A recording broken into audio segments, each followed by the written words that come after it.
अब है हमारा ए ग्रेन्युलोसाइटोसिस।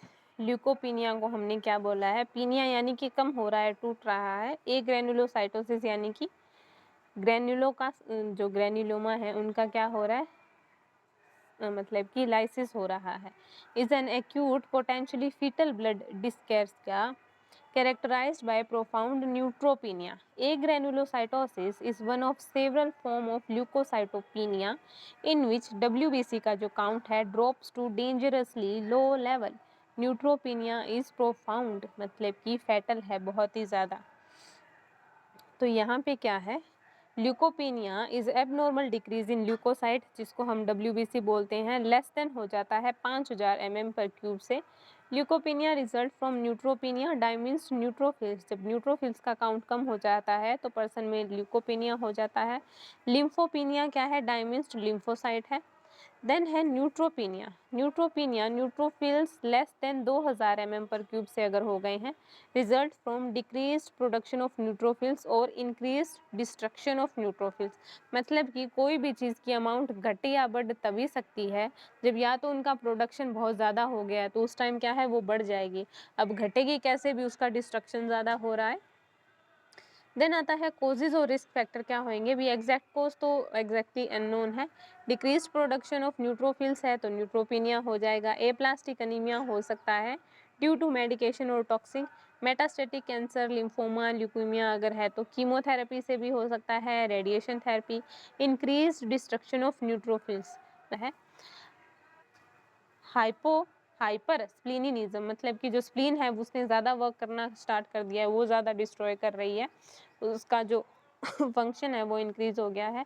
इम्यूनोलॉजी कोई डिजीज़ हो गई है पर्सन में। सिस्टमेटिक ल्यूपस एरिथेमेटोसिस जिसको हम बोलते हैं। बैक्टीरियल और वायरल इन्फेक्शन जैसे HIV वगैरह कुछ हो गया है। बोन मैरो डिजीज़ या डिस्ट्रक्शन हो गया है। मेडिकेशन इंड्यूस्ड में जैसे psychotropic medication, anti thyroid agent, anticoagulant और एंटीबायोटिक टॉक्सिक केमिकल जो है, यानी कि ये क्या कर रहे हैं, ब्लड को थिन कर रहे हैं। अब थिन कैसे होएगा, जब उसके अंदर जो भी सेल कंपोनेंट प्रेजेंट है वो जितना जितना हो सके उतना टूटेंगे तो थिन हो जाएगा। देन आता है clinical manifestation. So manifestations of agranulocytosis results from neutropenia. सबसे पहला है ससेप्टिबिलिटी टू बैक्टीरियल इन्फेक्शन, है तो एक तरह के WBC का टाइप ना, और WBC हमारा क्या कर रहा था, इम्यून सिस्टम का वर्क कर रहा था, तो बैक्टीरियल इन्फेक्शन से ससेप्टिबिलिटी बढ़ जाएगी। सीवियर फटीग और वीकनेस होएगा पर्सन के अंदर। सोर थ्रोट होएगा। अब यही सोर थ्रोट होना ही क्या है, साइन है इन्फेक्शन हो रहा है पर्सन में। देन आता है अल्सरेशन ऑफ फेरिंजियल और बक्कल म्यूकोजा, यानी कि जो फेरिंजियल जो म्यूकोजा है वहाँ पे क्या है, अल्सरेशन। डिस्फेजिया होएगा क्योंकि फेरिंजियल म्यूकोजा पे तो अल्सरेशन हो रखी है, तो पर्सन को स्वेलोइंग डिफिकल्टी होएगी, पेन होएगा। देन है हाई फीवर और सीवियर चिल्स होएंगे। टैकीकार्डिया होएगा, वीक और रैपिड पल्स, क्योंकि जब पर्सन को फीवर होती है तो रैपिड पल्स होती है। मसल एक और हेडेक होएगा। फीवर के साइन सिम्टम है भी पर्सन को क्या है, कोई इन्फेक्शन हो रहा है। देन आता है diagnostic evaluation. Leukopenia evidenced by WBC count कितना है, 500 से 3000 with extreme reduction of polymorphonuclear cell, यानी कि WBC का काउंट कितना कम हो गया है, 5000 से 3000 तक आ गया है। देन है culture of urine blood ulcerative lesion in throat mouth that are positive for bacteria, मतलब कि हमने ये जो किया ना भी, लीजन हो रहे हैं, स्कार हो रहे हैं, सबका कल्चर करेंगे। History of exposure to offending agent, exposure to कोई केमिकल टॉक्सोइड या फिर पर्सन ने कोई ऐसी मेडिकेशन इंजेक्शन कर लिया है। बोन मैरो एग्जामिनेशन करेंगे भी, कहीं जो WBC को बनाने वाली जो हमारी स्टेम सेल थी उनके अंदर तो कोई प्रॉब्लम नहीं आ गई है। देन क्या है मेडिकल मैनेजमेंट। सबसे पहला है हमारा colony stimulating factor. Colony stimulating factor use the growth factor such as granulocyte colony stimulating factor, GCSF जिसको बोलते हैं, granulocyte macrophage colony stimulating factor, GMCSF जिसको बोलेंगे। And erythropoietin can be effective in increasing neutrophil production, यानी कि यहाँ पे जो सेल्स प्रेजेंट है उनको स्टिमुलेट करवाना है भी, जो प्रोडक्शन कम हो गया है या फिर जो डिस्ट्रक्शन ज़्यादा हो रहा है ज़्यादा प्रोडक्शन हो। Then है antibiotic. Combination of broad spectrum antibiotic are usually administered until the offending organism is identified. भी किस organism की वजह से हो रहा है, जब तक उसको पक्का आइडेंटिफाई नहीं कर लेते तो कुछ जो ब्रॉड स्पेक्ट्रम एंटीबायोटिक होते हैं उनकी कॉम्बिनेशन को यूज़ किया जाएगा।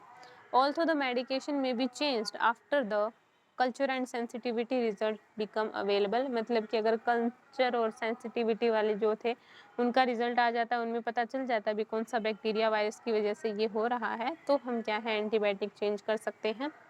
देन आता है corticosteroids. Corticosteroid may also be use if the cause of immunologic disorder, मतलब कि स्टेरॉइड्स का हम कब यूज़ करते हैं, जब हमें जो हमारा इम्यूनो सप्रेशन करना होता है, मतलब जब इम्यूनिटी को सप्रेस करना होता है। तो अगर कोज ये है कोई इम्यूनोलॉ कब गए थे आप? ओके, तो मैं कोर्टिकोस्टेरॉइड ही पढ़ा रही हूँ।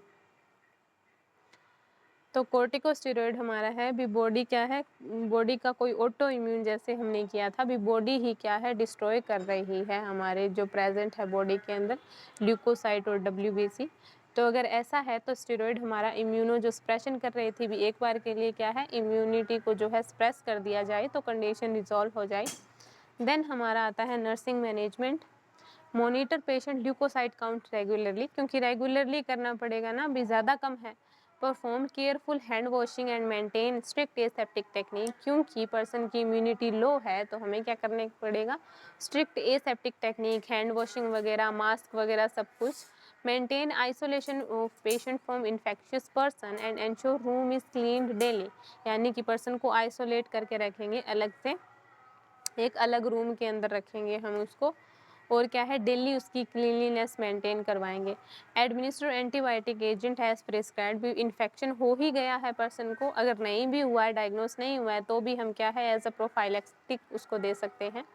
Prevent dryness of skin with water soluble lubricant, यानी कि पर्सन की जो स्किन है उसको क्या है मॉइस्चराइज रखना है। देन आता है provide meticulous total body hygiene daily, यानी कि डेली पर्सन की जो हाइजीन है वो मेंटेन करवानी है, क्योंकि वही है भी कहीं पे मॉइस्चर वगैरह कुछ ट्रैप नहीं होना चाहिए, अगर ट्रैप होता है पर्सन में तो वही बैक्टीरियल ग्रोथ हो जाएगी और पर्सन में इम्यूनिटी तो वैसे ही लो है। देन है encourage the patient to avoid acidic food and drink, भी एसिडिक कोई फूड वगैरह ना ले, कोक वगैरह मतलब कुछ भी ऐसा सब्सटेंस।